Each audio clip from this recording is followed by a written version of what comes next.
It wasn't that he added a new skill. It wasn't that he added a new shot, of some kind. Like, he had all that. He had the biggest bag, arguably, in NBA history in terms of skill. Right. He had one area where he could improve and take his game up, and it was becoming stronger and better conditioned, and he did it. And the impact it had on the things that he could do and the weaker areas, such as defensively, is truly remarkable.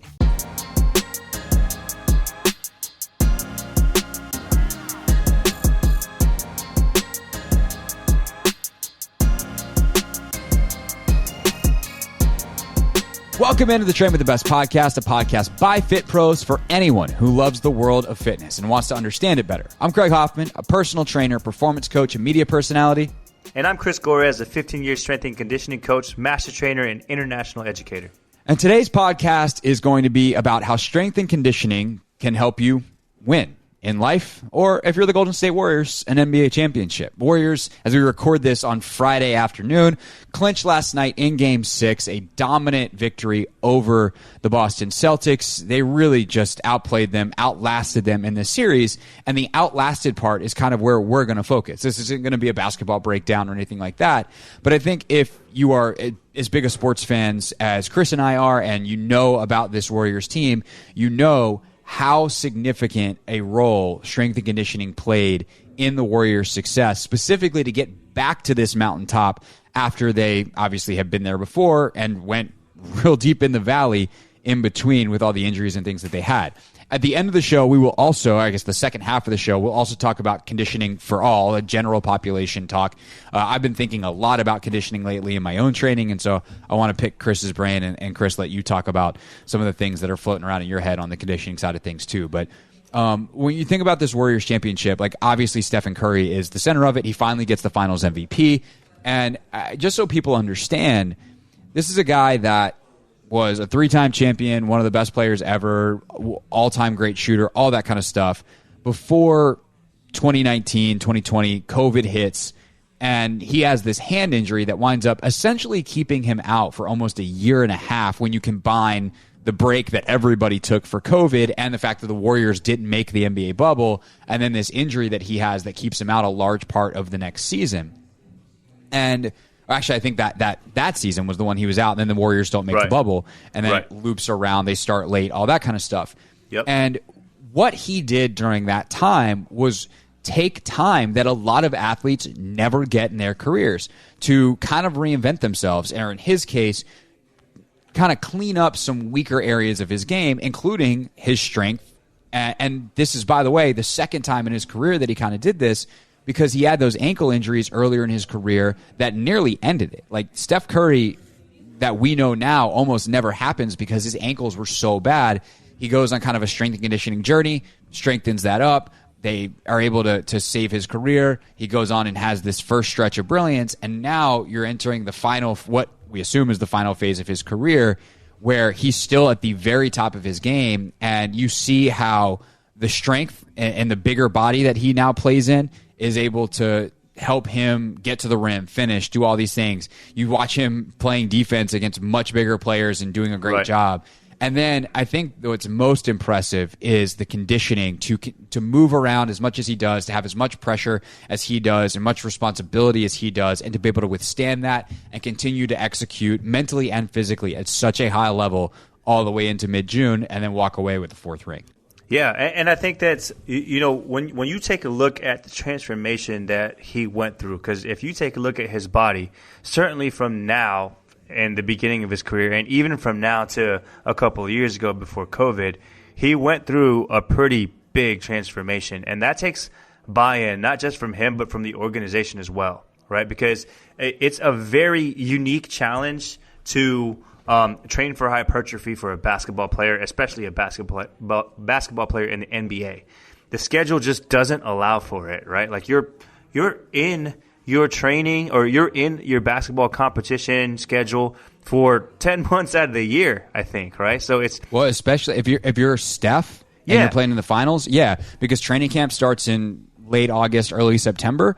And then you play all the way until June. So, right. And he went to if you miss the playoffs, finals. that's one thing, and you're done April 15th. Like, sure, but for Steph, like you just said, he went 5 straight finals. Like, he's playing 10 months a year. And by the way, he also, I believe, was a part of some Olympic teams and some other USA basketball stuff where he's got other competitions in between some of those seasons. Right. And so now let's get to the hypertrophy. So if you're thinking, okay, training camp starts in late August, early September. We're playing until mid-June, almost early July, right? Like and then after June, you're going to take time off, and now you've really only got maybe a month left to enjoy time with your family and stuff like that. So, if you know anything about hypertrophy, like hypertrophy is going to take 6 weeks of consistent training for you to start to see results.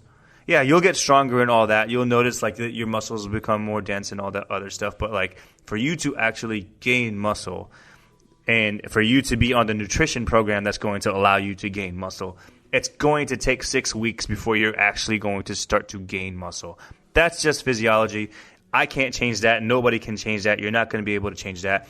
Sure, you can take creatine and swell your muscles, but that's not real weight. That's just your muscles holding in more water, right? Actual muscle gain is going to take time. 6 weeks is about what it usually is. Maybe you get there a little bit faster, but let's call it 4 weeks, right? So for you to have to go through a hypertrophy phase, you've got to buy into that because, like I said, the eating has to match your workouts. Your sleeping habits have to match the workouts.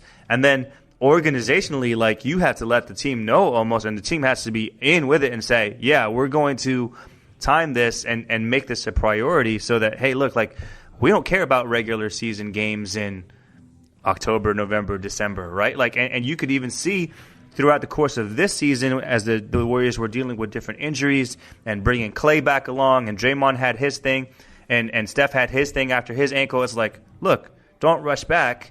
We're good with the 3 seed. We don't need to come in here with the best record in the NBA. We know what we are once we get to the playoffs. Let's plan for June. And you could see it here, right? Whereas Boston, for instance, Boston has been fighting to get back to where they were since January. They were a 500 team, and they're fighting and clawing every single game. And you can see, even in the playoffs, they had 2 straight back-to-back 7-game series with Milwaukee and with Miami. And even in those series, you could see fatigue starting to kind of set in. Now they're in the finals, right? And now let's add all that mental pressure that comes with the finals. How do you sleep at night when you know this is the finals, right? Whereas the Warriors, they've been here 5 times before. I know what this ride is like. So I can find ways to rest, right? Does Jason Tatum know that? Does Jason Tatum know? Like, obviously, he's played on big stages before, but this is the biggest stage he's ever been on. He's never been to the NBA Finals. He's never been playing against Steph and Clay and Dre. So now, not just like, hey, how do you recover in from quarter to quarter, or when you get your rest on the bench, but how do you recover in between games? How do you block out all the noise? And Draymond's out here doing podcasts after games, right? So like that's how chill he is. Like he's comfortable in this situation where he can be like, look, man, I can get my rest. I can do a podcast. I'm cool. I've been here before. I know how to get my rest and how to recover from this. So yeah, you can see it. You can see it for sure on the court. Well, I want to go back to the hypertrophy stuff with Steph because the timeline here is important. Yeah, and this is something that in a different realm. When we had Alicia Clark from the Mystics on the podcast, who's obviously a great friend, at this point, months ago, we talked about this with her. She has gone her entire career from WNBA season to international, WNBA international, WA international. And then she had this foot injury that caused her to miss an entire W and an entire international season. And as she built back from that injury, she was able to do skill development in a way that she never had in her career because she never had the time. She was always in game mode. It's what do I need to do for my team right now within the skill set that I have, which for her was be an all-world defender and spot-up shooter. Now, all of a sudden, as she's rebuilding her game and not playing overseas, she's able to add in some off-the-dribble, some pick-and-roll, ball handler stuff.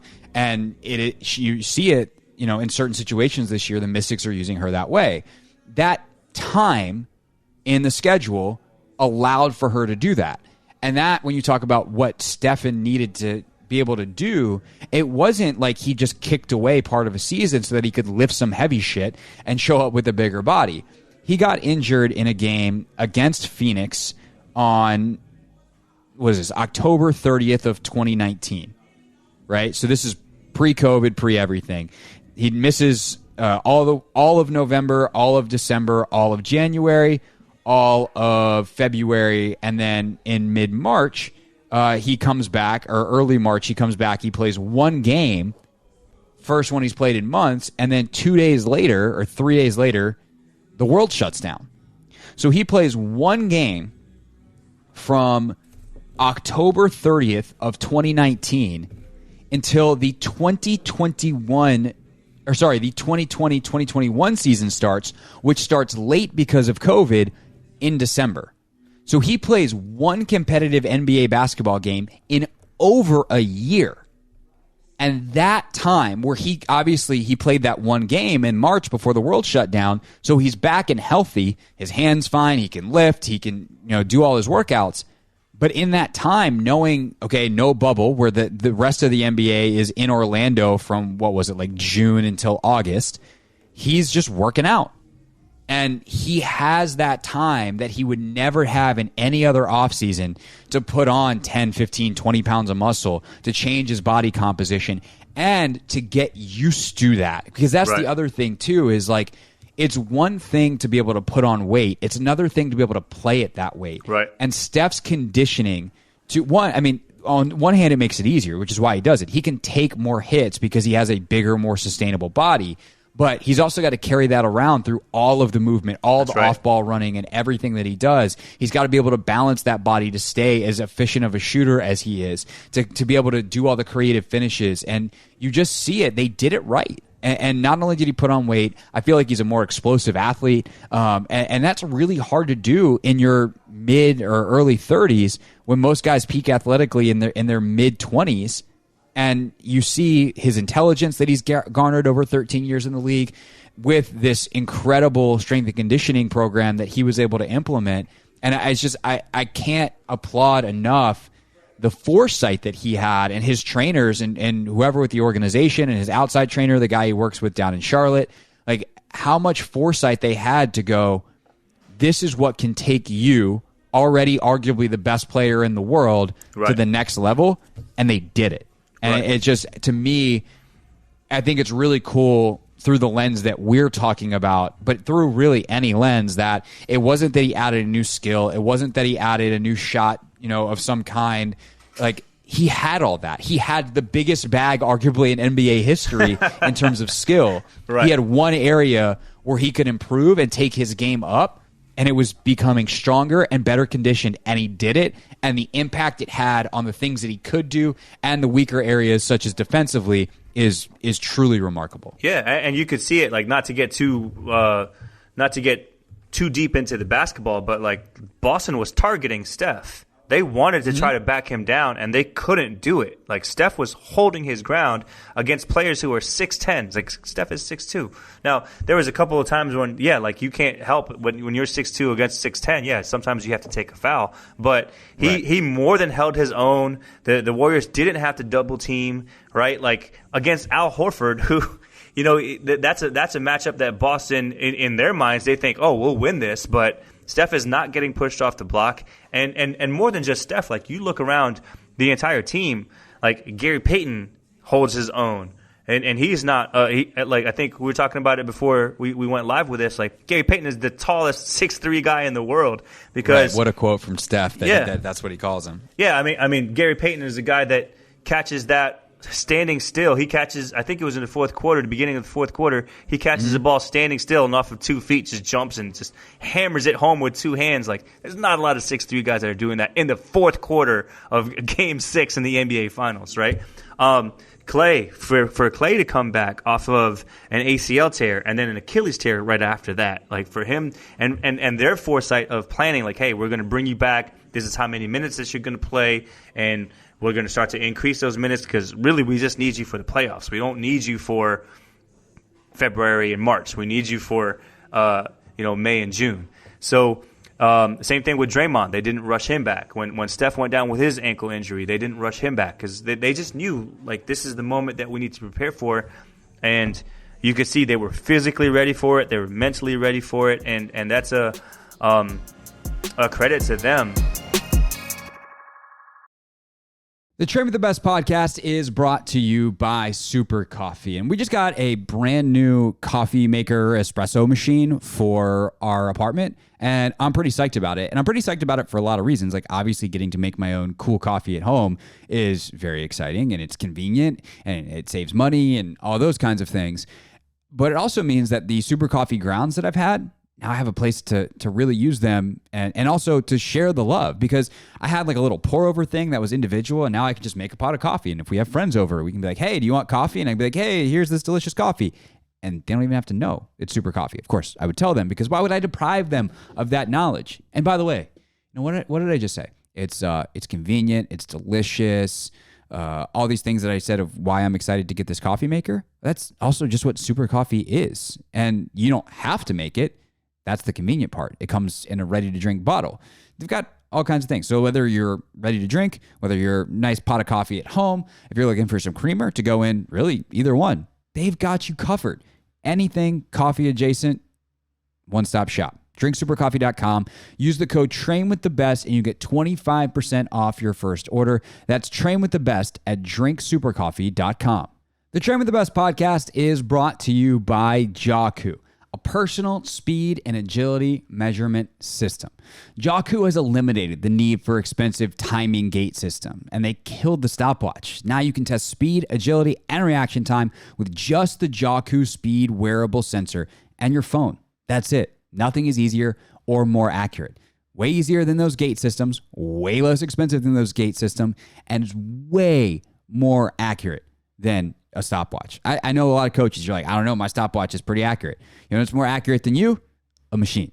A machine that has technology that is patented and is proven to work each and every time. Now, whether you're measuring reaction time, set up a short gate and see how fast someone reacts to something, to just getting a super accurate time over time, rep after rep, set after set, continually consistent timing device, there's nothing better than Jakku. And that the really, to me, the coolest thing about Jakku, what sets it apart, is not only can it be used for straight line speed like the gate systems can. Again, I don't know why you use an expensive gate system when you can get a Jakku, but like, fine. We've used it forever. We trust it. Cool. Let me see your gate do a 5-10-5.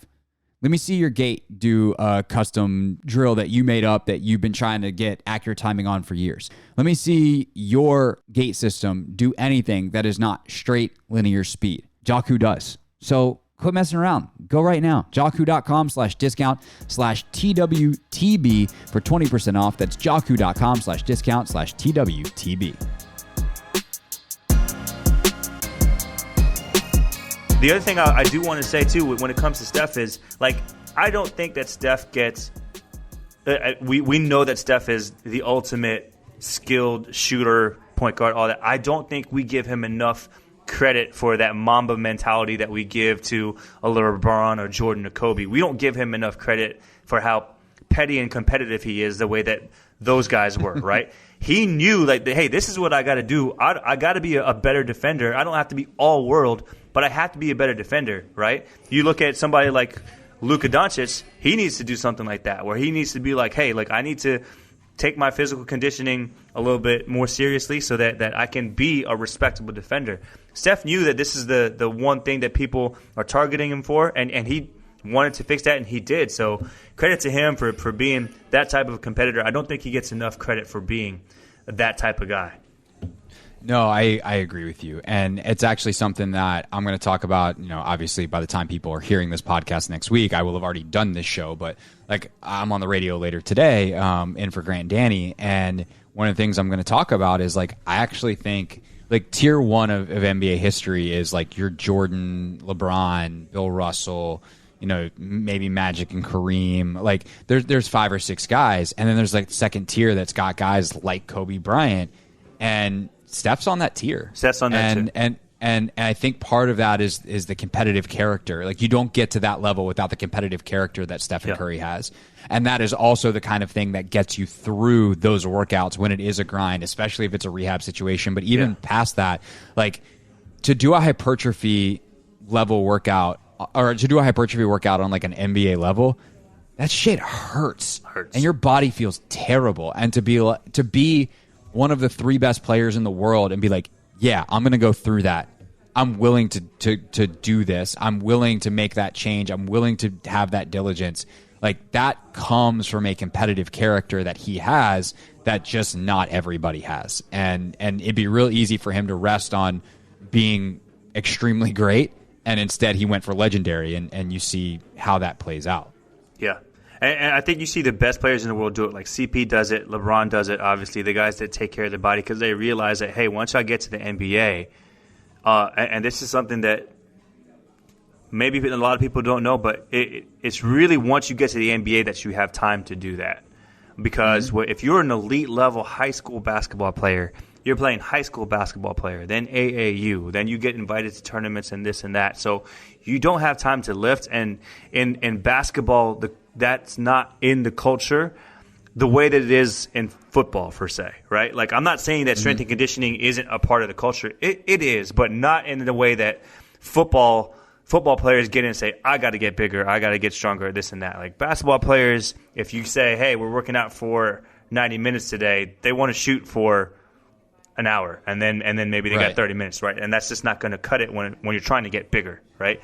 So it's really once you get to the NBA, like you look, Jason Tatum did it too, right? Like, Jason Tatum has changed his body since he's gotten to the NBA. And I remember working with him, with Drew and Pure Sweat when he was coming out of Duke. It was like, hey, like, we got to get him past his first NBA season, right? Because Jason Tatum, up until then, was high school basketball, AAU basketball, international basketball, then Duke, then Summer League in the NBA, then the NBA season, and now finally there's an NBA offseason where we can focus on strength and conditioning and get you bigger, right? So, like, and I think for a lot of people, they come up and they form those habits where strength and conditioning isn't a thing, and you can see for the guys that haven't embraced it, you can see that their careers don't take off maybe in the same trajectory or the projection that they thought, right? And then it takes somebody like an Andrew Wiggins to get around a Steph and a Clay to say, oh wow, like this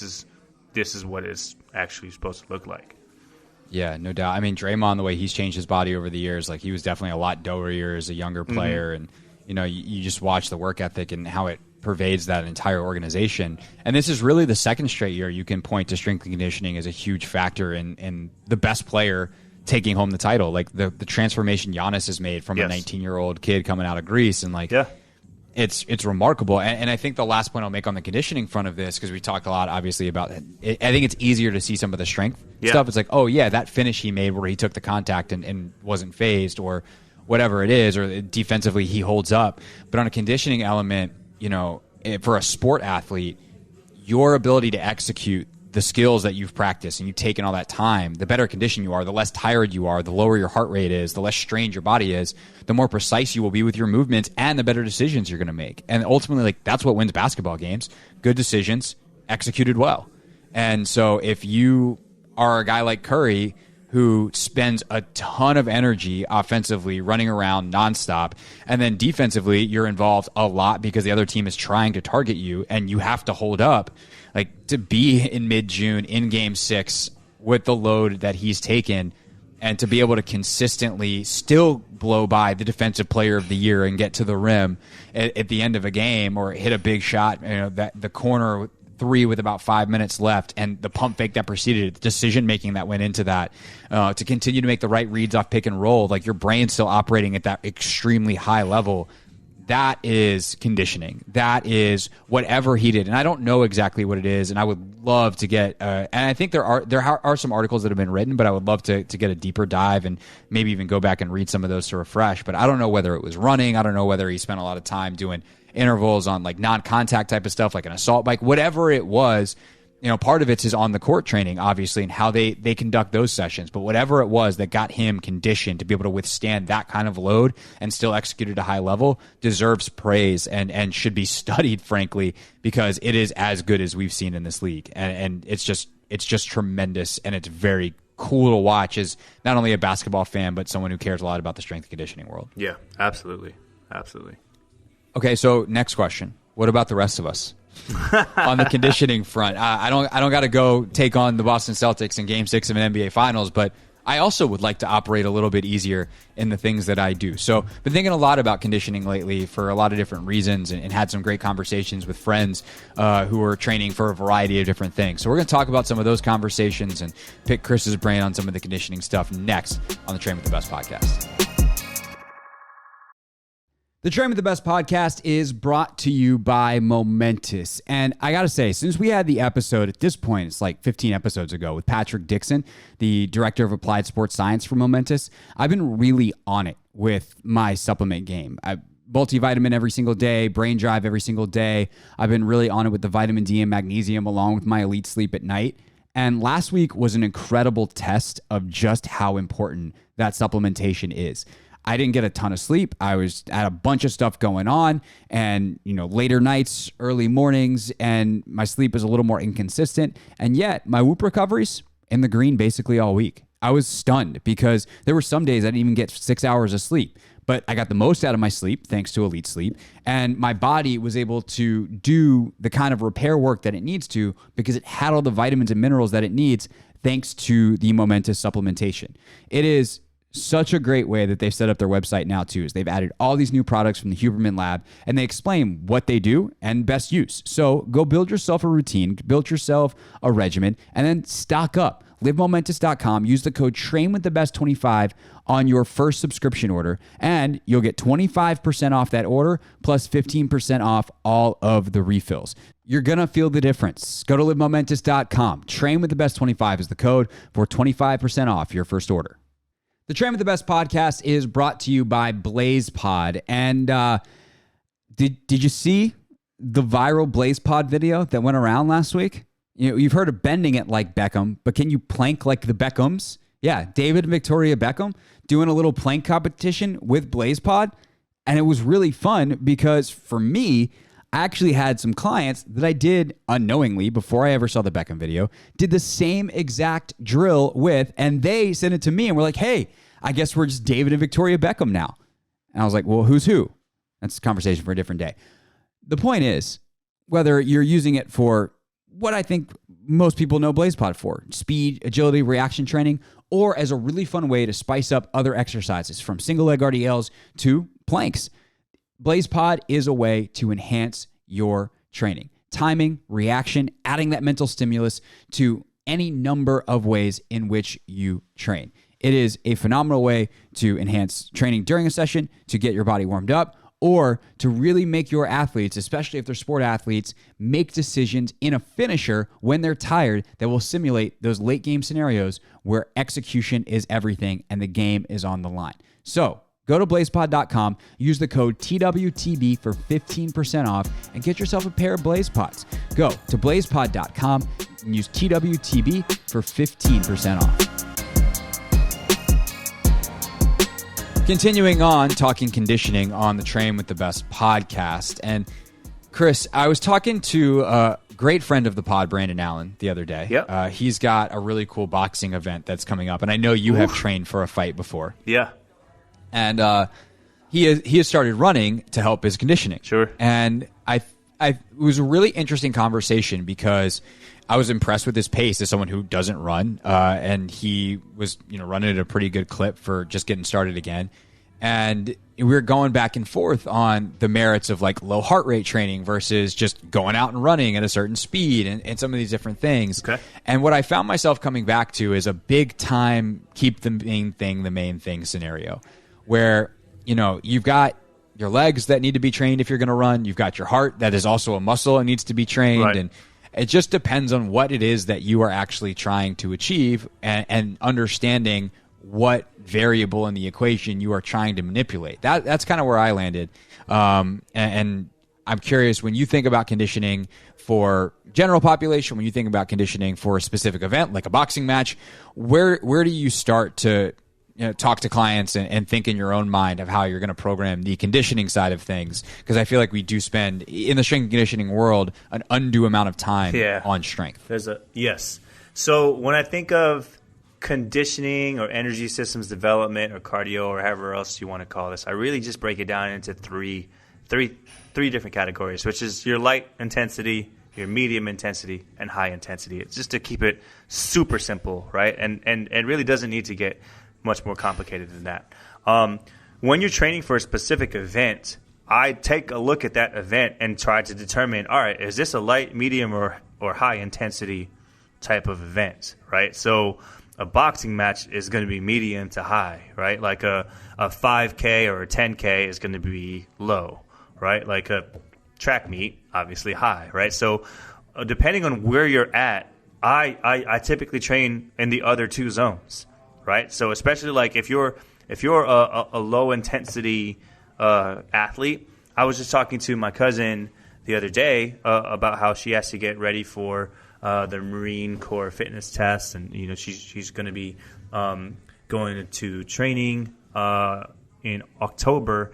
And she said the hardest thing I have to do is I have to do this 3-mile course. I have to do this 3-mile run. All the other strength stuff I'm good at. The sprint stuff I'm good at. And I said, Holly, like it's a 20-minute run, which is long, but it's not that long. It's not an hour or longer, right? Like 20 minutes is a long run, but if you want to get better at running at that pace, what you have to do is get to the point where that pace is so comfortable for you that it doesn't take away from – it's not as stressful on you. So, and the only way that you get that pace to be more comfortable is to train at a pace that's way higher than that, right? So, hey, if you want to run a 7-minute mile, don't run a mile at 7 minutes.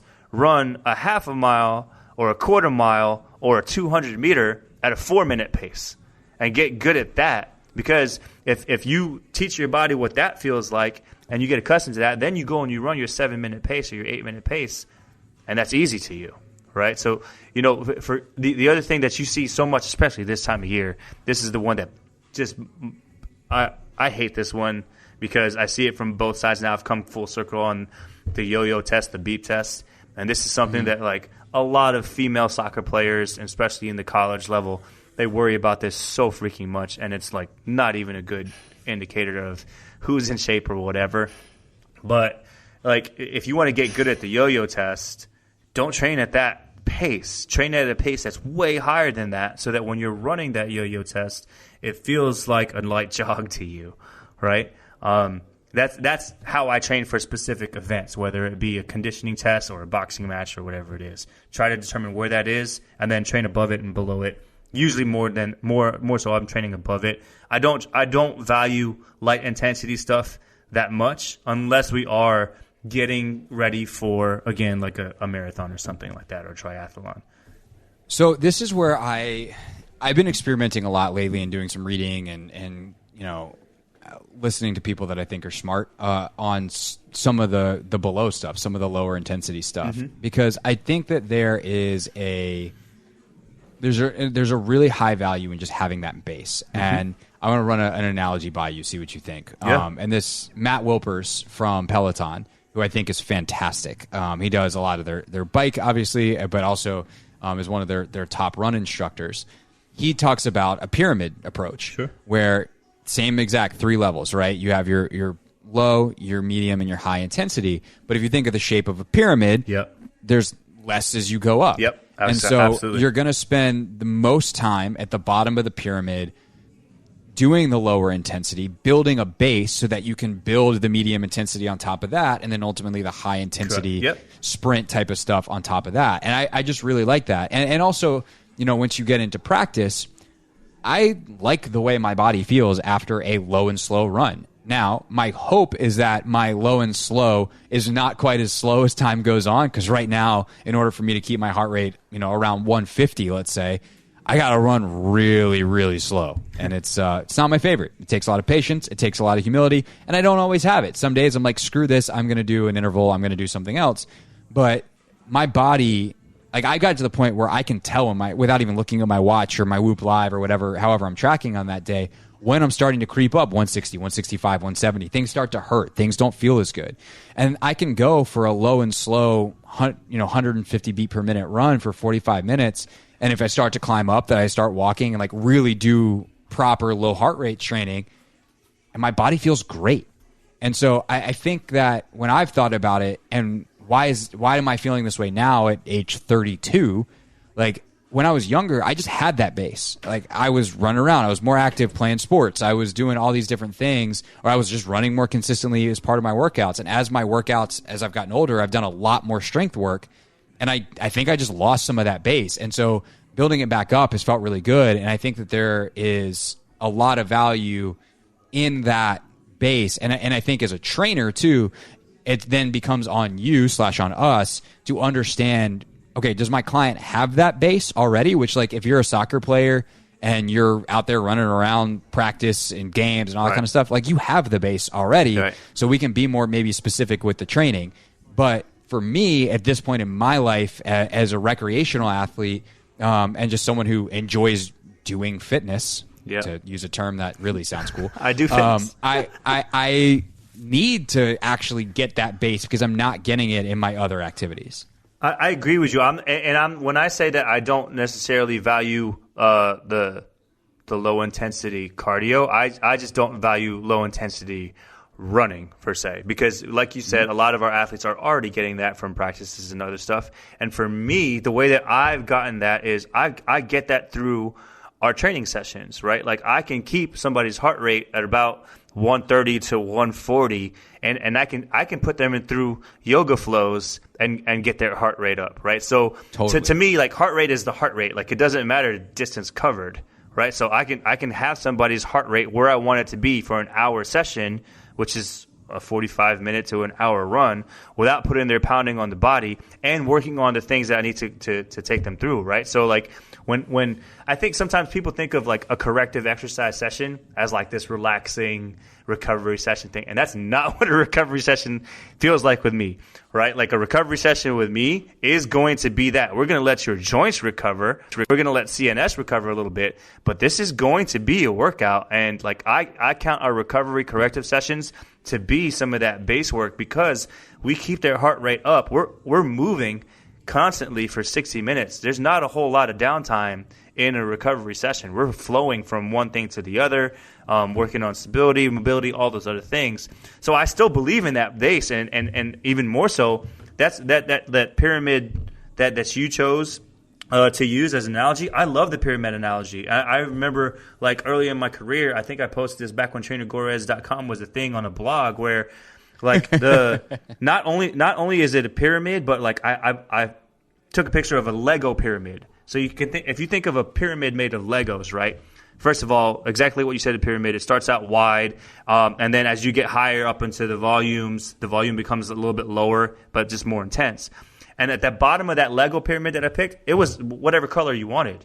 It didn't matter. Just throw that stuff in there. It's very general, right? And then as you get to the top of the pyramid and the Lego picture that I posted, then the colors were matching, and then there was a specific pattern that it followed, right? So when you get into the high-intensity stuff, it's very specific what you're trying to train for, so that you know, all right, this is the moment that I'm training for. Whereas in the bottom of the pyramid, it's very wide, it's very general, doesn't matter what color it is, right? So for me, if I'm going to be in that bottom of that pyramid, I'm going to try to include as much as I possibly can, bring some joy into it, bring some of the athlete intelligence stuff into it, right? I'm not going to waste to me, I shouldn't say waste, because for some people, like you said, it is great for them. It feels good to go out for a low level run, sure, right? But for me, for athletes, for some people, like a long easy run is joy. Yeah, like that is what joy is. Yeah, and so for me personally, that's not joy for me. I would much rather do, like, an athlete intelligence session, right? Where I'm like reacting to stuff and have to think, and that gets my heart rate up. Like, I would much rather do that. That's more fun for me. To do that for 45 minutes to an hour, and I'm working on so many different movements at that point, right? I'm not just running in a straight line at a low level. I'm cutting, I'm shifting, I'm changing directions, I'm moving up and down, I'm thinking. So those are the things I think about when I'm talking about conditioning on a low level. Yeah, no, for sure. And I think there's a couple of things you said there that I think are really worth following up on. One, just because it's the last thing you said and it's now top of my mind, you got to be careful if you're going to do some of that stuff, though, right? Because if let's say you got blaze pods out and you're doing decision-making drills, right, you can't make it like super intense cutting. Like, we're not doing 10-second intervals. And, like, obviously, like, this is where why I keep coming back to that phrase that we use so often is kind of the mantra of the way we train. Keep the main thing, right? If you're trying to make it a low intensity session, even if you are having fun. Maybe there's a lot of high energy because you're being competitive or whatever it may be. You got to design your intervals and the drill to be big enough that people aren't doing 5-yard sprint, cut that, because now you're at the top of the pyramid. Course, now you are doing exactly the opposite of the thing. But if you set up like a really big grid and you make people go for a minute and they know like, yo, you can't empty the tank. Like we're trying to do this on a minute on, a minute off, or even maybe something that is going to take the intensity down more than that, a 1-to-1. Maybe you're doing like a minute on, 30 seconds rest, and it winds up being like a high speed jog between the whatever, but you still have the decision making element. Now we're in that low intensity space. So that's one thing that I definitely think is worth pointing out is like that doesn't, just because you don't want to send someone on a long run doesn't mean you get the blaze pods out and do a small box, Tabata style decision making drill. And then the other thing too is like, we talk about keeping the main thing. The heart is a muscle, which means you can train it like a muscle. And it does not have a brain of its own. It doesn't know whether you are running, whether you are swimming, whether you are biking, whether you are doing squats and then, some dumbbell bench and whatever on enough of a work rest ratio rotation that it's staying at 130 beats per minute or 140, 150 beats per minute. So whatever the method is, the principle there is the same. Right. And your heart does not know the difference. That is not to say that your legs don't. So like you can't go out and expect, oh well, I did all this biking or I did all this swimming and expect to go out and run and be fast, because your legs need to be trained. Right. And that was something that I did earlier this week. Was I did a cut down run, because as great as these runs have felt, and I do have like a running adjacent event that I'm training for in the future. So for me, like my time is still important. And for as good as these long, low, slow runs feel, I needed to get some speed in my legs. Mm-hmm. I needed my feet to move quickly. And so I've got to get back to that. Otherwise, yes. Will my time come down gradually? Yes. Will it ever get where I need it to go just by low and slow, low and slow, low and slow? No, I need the other parts of the pyramid. Yep. So just to reiterate, 1, make sure that you're actually doing the thing that you're after. And 2, remember your heart doesn't have a brain. It no matter what you are doing, if it's in that range, you are getting the training adaptation that you want in that range. Right. Yeah, I couldn't have said it better. And so for when you're talking about like general population, again, like I think most general population isn't going to dedicate 4 hours a day to training, right? Like if we can get... If you are, I want to know what job you have that's sustainable for you. If you can get 4 hours a week of training, right? Like that's really good. If you get 3 hours a week of training, that's really good. So, I think you have to think about a low intensity day, a medium intensity day, and a high intensity day. And even your lifts should match that a little bit, right? So, that's how I try to target it for me personally. And a lot of it too is tied into your aesthetic goals, right? You want to look a certain way, you want to feel a certain way, or fit in certain clothes or whatever. So can be. Yeah. So the eating has to match that as well. We talked to Megan. We talked to Megan about fueling these workouts, right? So and you fuel appropriately, right? So right. There's so much that goes into the conditioning part of it, but I think just to make it super simple for everybody, the 3 parts of the pyramid: low, medium, high. Make sure that you're at least touching each part of that pyramid throughout the week. And if you can do that, then you're doing a pretty good job.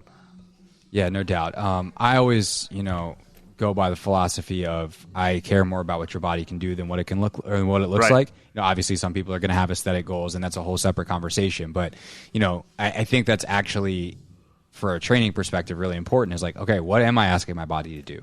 And understanding that goal with a fine precision, if you have one in a current moment, but understanding what that is with fine precision will help you set up that plan to understand what the main thing is that you're trying to keep the main thing in the first place. So that's always key.